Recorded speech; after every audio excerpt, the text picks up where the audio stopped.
Alô, alô, cheguei. Acabei de chegar. História da meia-noite. Nossa, Dionísia, que história espetacular a sua. Vai mexer demais com a nossa audiência hoje. Eu já li a história. Lógico, eu tenho que me preparar. Eu não posso chegar aqui contando a história assim do jeito que na primeira leitura. Não, eu preciso me preparar. Você que está ouvindo merece, né, que eu me prepare. E a Dionísia tem uma história espetacular para contar da meia-noite. Meu Deus, que poço é esse, hein, Dionísia? Que poço é esse? Gente, eu tenho certeza que você adorará essa história. Pedidos.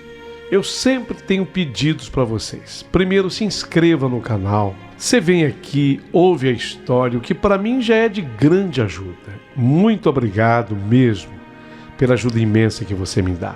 Mas também se inscreva. Aproveite, se puder, e se torne membro do canal. Lógico que eu quero que você seja membro. Eu preciso dessa força, desse apoio. É muito importante para mim, sabia? Muito mesmo. Você tem carinho pelo canal, gosta do canal, é? Então, ó, a Maria Mesquita Pereira fez isso, né, Maria Mesquita?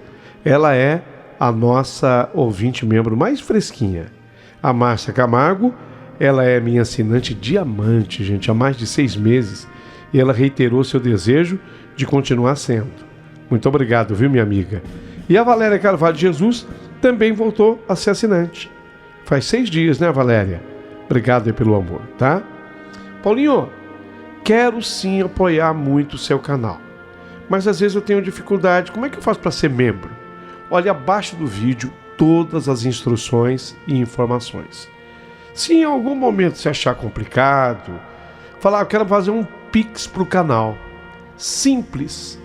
O nosso Pix é o telefone que eu publico bem ao lado do título. 0 Operadora 11 São Paulo, 951336677.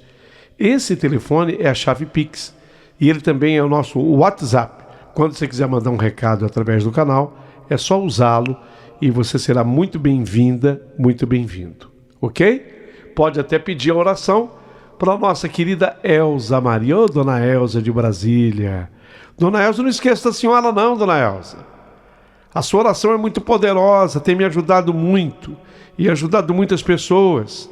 Ô, Dona Elza, muito agradecido por tudo, viu? Há muitas portas que se abriram na minha vida depois das suas orações. Muito obrigado, minha amiga. Um beijo muito carinhoso para a senhora, tá? Isso posto, ô Dionísia. Dionísia, eu tô pronto e vou contar a tua história agora, Dionísia. Aliás, que história da meia-noite essa da Dionísia. Então, prepare o seu coração para as coisas que eu vou contar, porque o poço maldito da casa vai se abrir e comunicar. Começou.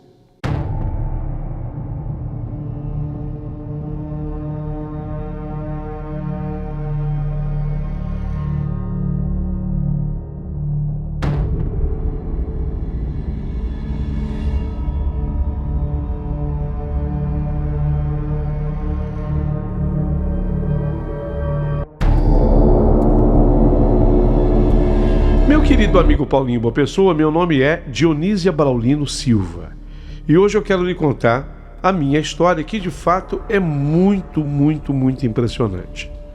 Tudo aconteceu no estado da Bahia. Eu sou do sudoeste baiano. É uma região muito seca, não sei se você sabia, Paulinho, o sudoeste baiano é uma das regiões mais secas da Bahia. E eu sou de uma cidade chamada Anagé. E foi ali que meus pais compraram uma casa. E essa casa ficava atrás de uma igreja abandonada. Nessa época, já tínhamos inclusive águas nas torneiras. No entanto, no fundo do quintal dessa casa, havia um poço. Mas esse poço, ele era muito profundo, porque ali era, como eu disse, uma região seca. Então tiveram que aprofundar muito o poço para que achassem a água, né? Chegassem na água. Esse poço, de acordo com as pessoas que lá viviam, ele tinha pouco mais de 20 metros de profundidade, quer dizer, profundo mesmo. Quando nós nos mudamos para casa, o poço ele ainda funcionava, quer dizer, ele ainda tinha água. Mas confesso que só de me aproximar desse poço, eu não sei porquê, eu ficava toda arrepiada. Como diz a boa baiana, me arrepiava todinha, ficava arrepiada. Eu acho que era medo de cair lá dentro, porque ele era muito profundo. Quando você olhava assim o poço de cima, não dava nem para você ver o fundo dele com água. O poço, ele ia escurecendo. E uma outra coisa que deve ser dita aqui, é que havia sobre o poço uma espécie de uma caixa de madeira que servia para proteger a água e, ao mesmo tempo, para evitar que acidentes acontecessem, especialmente com crianças. Para que vocês me entendam, era assim, era uma caixa emborcada sobre o poço, como que se o fundo dessa caixa ficasse para cima. Bem no centro desse fundo ficava a tampa, uma tampa deslizante. E o meu pai, ele colocou assim um cadeado nessa tampa, e aquela tampa o papai sempre deixava ali fechada, exatamente para se evitar qualquer tipo de acidente, porque o poço de fato era muito fundo. Tinha água, mas a gente não precisava recorrer à água de lá, porque, como eu dissera, já tínhamos água nas torneiras naquele momento. Mas isso, abrir esse poço para pegar qualquer tipo de coisa ali, a água, lógico, era coisa que dificilmente acontecia. O poço ficava na maior parte do tempo fechado. Mas naquele dia aconteceu pela primeira vez. Era assim um dia depois de termos almoçado, eu tinha visto televisão e eu fui estudar. O meu modo de estudar era meio que na brincadeira. Eu vou explicar, vocês vão me entender. Naquele momento eu contava 13 anos de idade e o meu irmão Afonso tinha uns 10. Eu adorava brincar com o Afonso. Como eu teria prova na escola, para estudar, o que eu fazia? Eu brincava que o Afonso era meu aluno. Então eu explicava a matéria da prova todinha para ele. Era o modo que eu tinha de estudar, e assim eu acabei ensinando muita coisa para o meu irmão Afonso antes da hora. Tanto que ele se tornou um exímio de um aluno. Ele já recebia aulas adiantadas. Ele tinha 10 anos, eu estava com 13. Eu ensinava um monte de coisa para ele. Tanto é verdade que até hoje o Afonso me agradece por isso. Mas naquele dia, eu me reporto àquele dia, aconteceu aquilo pela primeira vez. Eu estava dando aula para o meu irmão Afonso, debaixo do umbuzeiro. Lá tinha um bucajá dos mais docinhos. Meu Deus do céu, que delícia. Nós estávamos ali, debaixo do umbuzeiro, e de repente nós escutamos aquilo. Primeiro, vozes de gente conversando no quintal. Assim, ruídos de pessoas que vinham do quintal onde havia o poço. Não demos importância.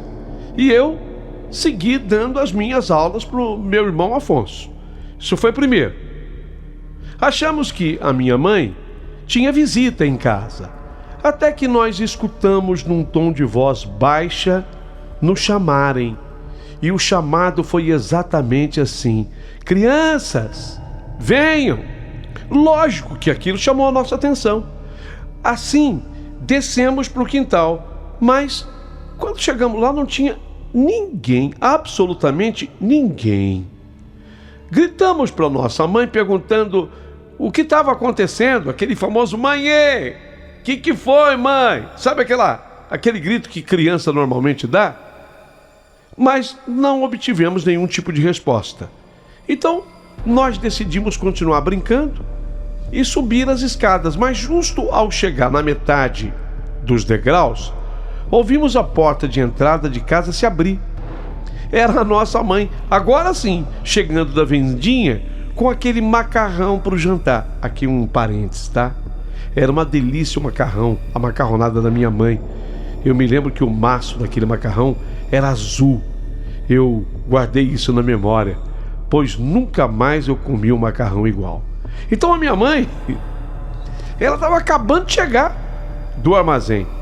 Meu irmão Afonso me olhou horrorizado e perguntou assim para mim: Nísia, você também escutou o que eu escutei, né? Eu só pude responder para ele que lógico que sim, mas que talvez fosse a nossa vizinha. Eu disfarcei assim: é a nossa vizinha, Afonso. Eu não queria assustá-lo e estragar aquela minha tarde de estudo, porque eu ainda não tinha terminado de dar aula para ele. Eu precisava completar a matéria. Naquele momento, nós não sabíamos, mas este foi o primeiro episódio de muitos outros acontecimentos que iriam acontecer ali. O que será? De todos esses episódios, o que marcou o meu medo pro resto da minha vida naquele maldito poço foi o que aconteceu naquele 18 de março daquele ano. Nunca mais esquecerei, porque foi um dia antes do meu aniversário. Eu estava sozinho em casa.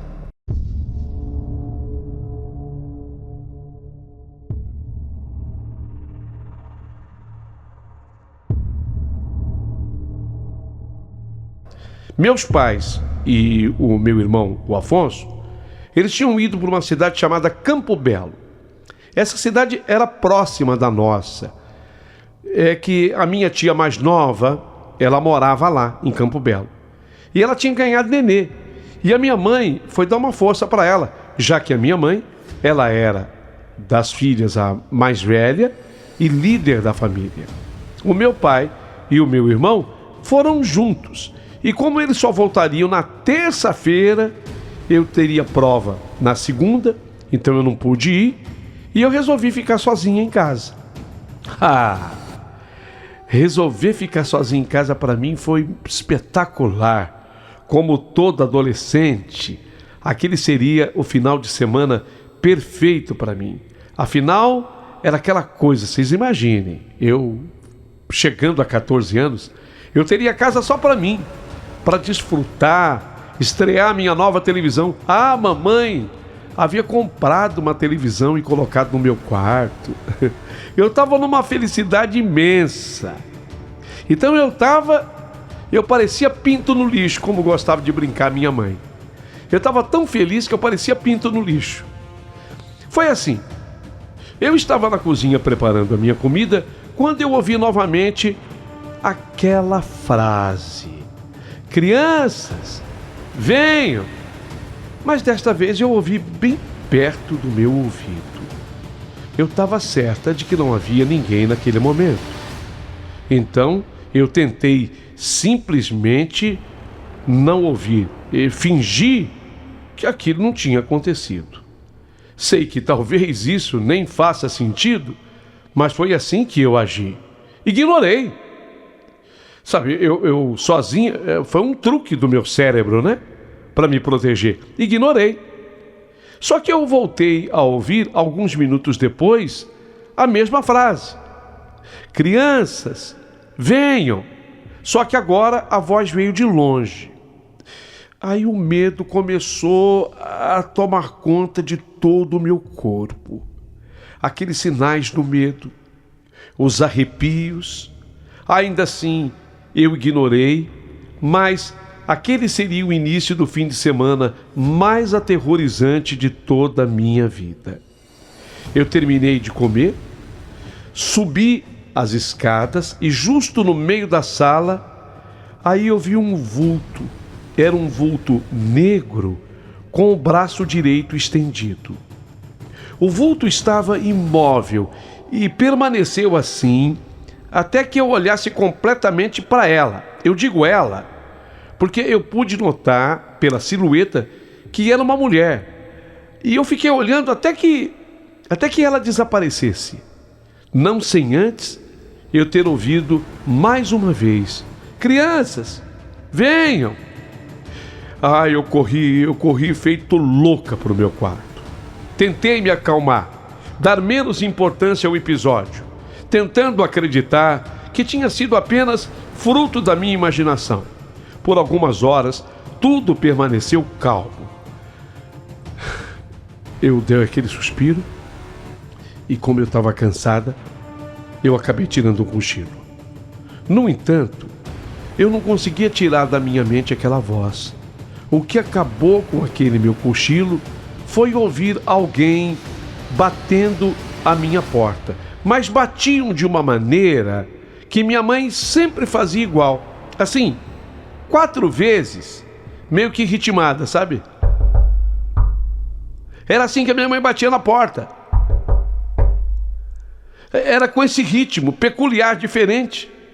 Eu levantei desorientado como estava, achando que, sei lá, a minha mãe já tinha chegado com o meu pai, de repente deu alguma coisa errada lá na casa da titia. Ela estava me avisando que havia chegado, mas meus pais só chegariam na terça-feira. Naquele momento, eu fiquei então observando a porta, quando eu ouvi novamente com a mesma voz, exatamente imitando a voz da minha mãe. Esse é um detalhe. Se imitava a voz da minha mãe, parecia que era a voz da minha mãe. Nísia! Aí falou meu nome. Eu sou Dionísia, mas todo mundo da família me chama de Nísia. Nísia, venha, desça. Eu fiquei em choque. Eu não sabia o que fazer. Então eu peguei o meu escapulário, que sempre eu mantinha debaixo do meu travesseiro, e eu quis rezar. Mas eu esqueci como é que se rezava a Ave Maria, o Pai Nosso. Eu não conseguia completar nenhum Pai Nosso, porque eu esqueci. Eu fechei os olhos, acreditando que aquilo tudo fosse um pesadelo, uma espécie de um sonho. Mas eu ouvi de novo batendo na porta, mas agora vinha do quarto dos meus pais. Me levantei e fui lá. Lentamente eu fui lá, mas eu estava alerta, antenada, para ver o que estava acontecendo. Só que, ao chegar lá, eu não encontrei nada. Eu não tinha sequer ideia do que estava ocorrendo. Voltei para o meu quarto e, como por mágica, eu consegui rezar um Pai Nosso. Isso me deu, uma certa calma, e eu continuei fazendo as minhas coisas. A noite caiu. A fome apareceu de novo. Eu caminhei pelo corredor que leva às escadas e, justo ao começar a descer, novamente eu ouvi aquela voz que queria me fazer acreditar que fosse a minha mãe. Tanto que dizia meu nome. Nísia, venha. Ô Nísia, eu estou na frente da casa. Eu não sabia o que fazer. Eu voltei para cima tentando me acalmar, quando novamente eu vi aquela silhueta, do jeito que eu já tinha visto. A tal da mulher com a mão estendida. E desta vez, a silhueta permaneceu, não foi embora. Desta vez, eu olhei diretamente para ela e ela ficou ali. Pouco a pouco, quanto mais eu olhava, ela ia tomando forma. E foi tomando forma, e foi tomando forma, até que tomou a forma de uma mulher. Agora sim, eu não vi apenas silhueta. Eu vi a mulher com os cabelos longos, mãos muito longas e finas com dedos longos. Eu fiquei congelada. Fiquei totalmente arrepiada. Tentava chorar, mas eu não conseguia. Era como se eu estivesse fora do meu corpo. Aquela mulher apenas me olhava. Ela não se movia. Só estava ali apenas me olhando. Quando eu consegui voltar a mim, eu olhei para o relógio e tinham passado já 30 minutos, dos quais eu não me lembrava, porque eu não vi. Para mim foram apenas segundos, mas meia hora havia se passado. Eu desci e tentei me acalmar. Preparei um café com pão. Eu adoro chuchar o pãozinho com manteiga no café. Veja bem, quando eu adolescente, vocês repararam que eu comia muito. Meu pai até me chamava de Lima Nova. Eu nem sabia o que era isso. Eu então fui fazer um café, pãozinho com manteiga para chuchar no café. Fiz isso para pensar noutra coisa, para me distrair, para realizar movimentos automáticos que me tirassem do transe de terror por um momento, porque eu estava totalmente em terror, aterrorizada mesmo. Por um momento apenas, eu queria um pouco de paz. Justo quando eu ia morder o meu pão, eu ouvi novamente: Nízia, tô chamando, venha! Só que desta vez foi assim, num tom mais irritadiço, como que se estivesse me repreendendo. Nízia, tô chamando, venha! Mas ainda, sabe, procurava imitar a voz da minha mãe. Dava até para jurar que fosse a minha mãe. Fiquei desesperado e gritei: já chega, você não é a minha mãe. Você tá aí falando o meu nome, mas nem me conhece. Para de me chamar, para de querer me assustar. Eu falei assim e fiquei calada. Em seguida eu me calei e ouvi silêncio. Depois eu ouvi uma risada. Aliás, essa risada me acompanhou, passou a me acompanhar durante anos e anos e anos na minha vida. Eu não tinha ideia de como eu iria me livrar dessas risadas. Bom, eu rezei ali na hora, rezei novamente, mas eu continuei ouvindo a mesma coisa. Eu já não estava aguentando mais. Eu sabia que eu não ia conseguir dormir e nem fingir que nada daquilo estivesse acontecendo. Então eu preparei as minhas coisas e eu ia ligar para minha avó, que na época a vovó ainda estava viva e ela era a nossa vizinha, a apenas algumas ruas de distância. Peguei o telefone que estava na sala para avisar se eu podia ir dormir lá pelo fim de semana. Mas eu tentava lembrar o número do telefone da vovó. Gente, é 3860. Eu não conseguia! Eu não conseguia lembrar o número do telefone da minha avó. E é um número que até hoje eu sei. É 38606622. Até hoje. Mas naquele momento eu não conseguia discar. Deixei o telefone de lado, tentei me acalmar e decidi ir sem avisar a minha avó mesmo. Você sabe que vó é vó, eu vou sem avisar. E depois eu sabia que contando tudo para a vovó, tudo ficaria melhor. Então eu caminhei até a porta de entrada e de repente o telefone da minha casa tocou. Começou a tocar. E eu não sei porquê, mas eu senti no coração que quem estava tocando aquele telefone era a minha avó. Então eu já fui atender com o pensamento de que fosse a minha avó. E eu não podia nem acreditar. Sentia que a minha avó sabia o que estava acontecendo e por isso ela estava me ligando. Então quando eu atendi, eu já falei: oi vó. E ela do outro lado: oi filha, tá tudo bem? Você ligou, mas eu só vi a sua respiração. O que está acontecendo? Tá tudo bem com você? Quer que o seu avô vá até aí?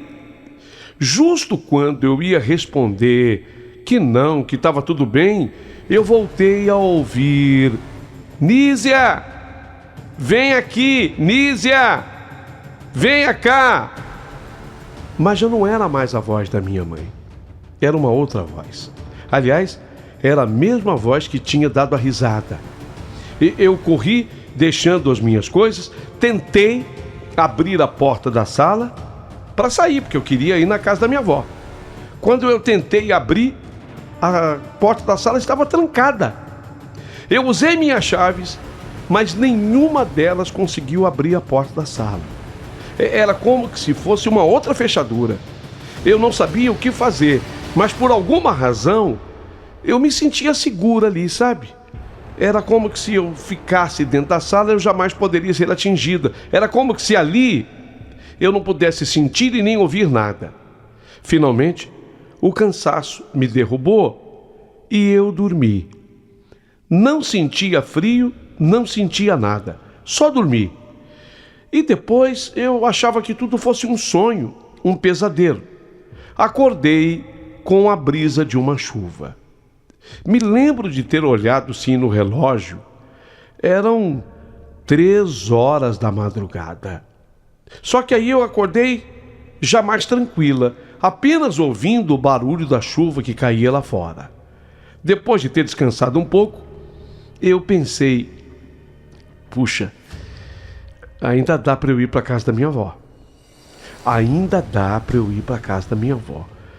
São 3 horas, mas a vovó tem um sono leve, meu avô também tem um sono leve. Então eu criei coragem e eu teria que passar pelo quintal para sair de casa, ainda pensando em ir para a casa da minha avó.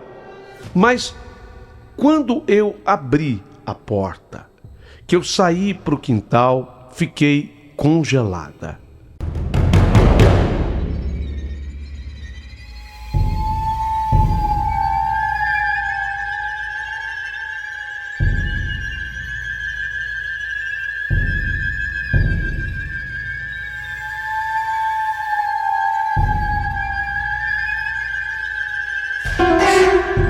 Porque lá estava a mulher que eu havia visto.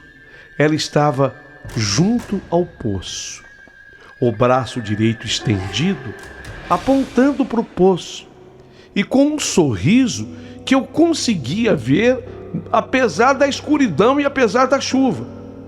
Eu conseguia ver os dentes dela sorrindo.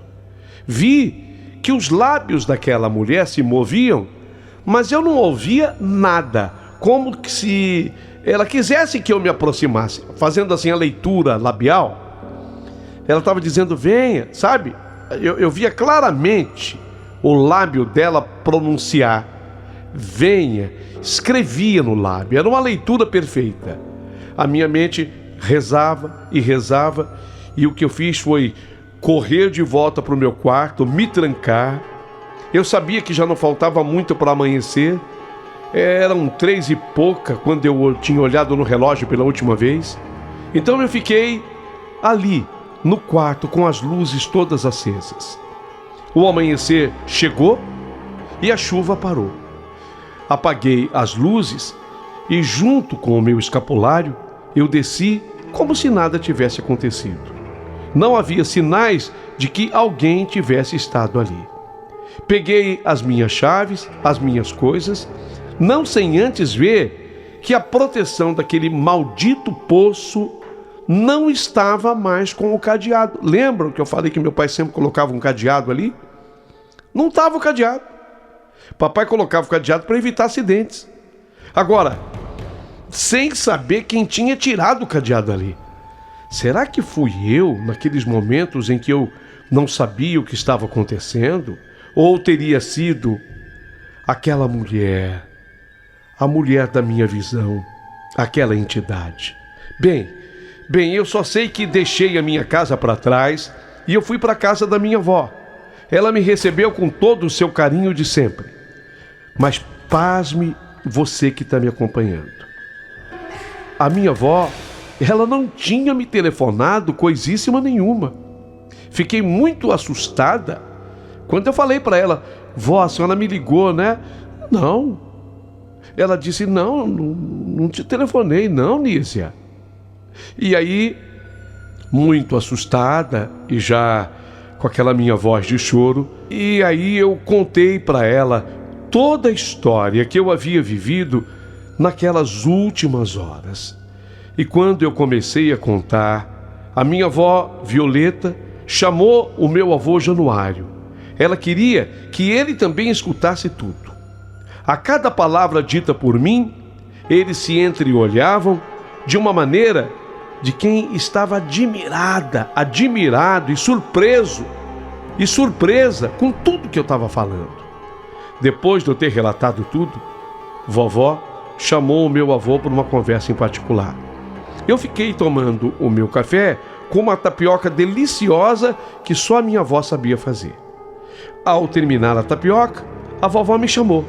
E junto com o vovô Januário, a avó Violeta e ele me contaram tudo sobre o maldito poço que havia em minha casa. A história é bastante pesada, sabe? Veja, a mulher que morava ali no passado, muito antes de eu nascer, tinha mais de 20 anos.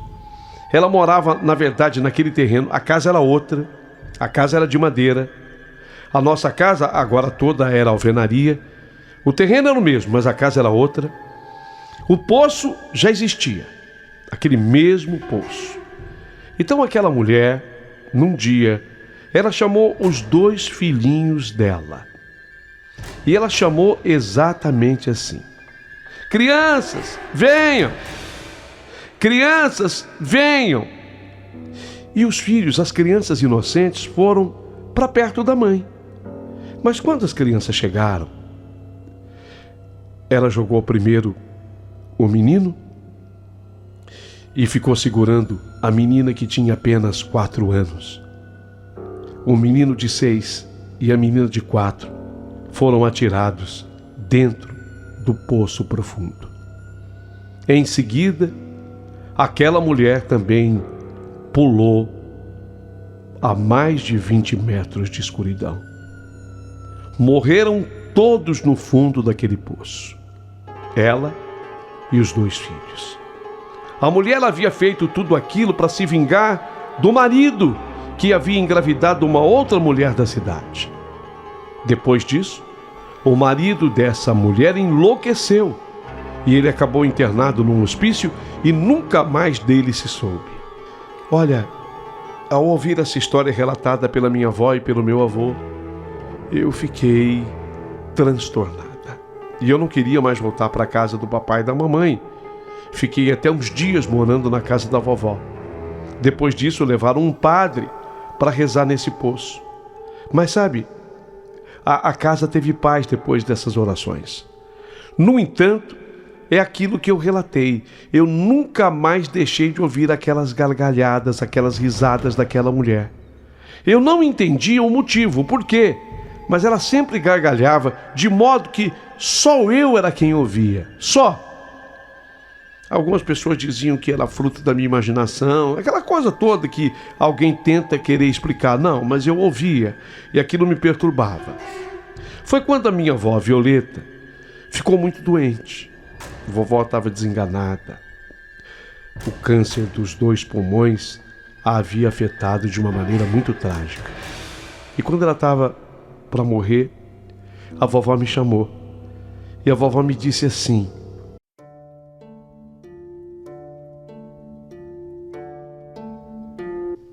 Nízia, minha filha, eu vou morrer.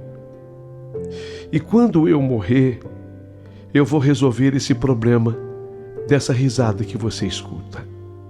Isso nunca mais vai lhe acontecer. Isso nunca mais vai lhe perturbar. Pode confiar, minha filha. Pode confiar. E foi impressionante. Mas depois da morte da vovó, nunca mais eu ouvi as gargalhadas. Eu não sei. Eu sou completamente leiga nesse assunto, mas eu não sei o que aconteceu do outro lado do mistério. Mas a verdade é essa que eu estou lhe relatando.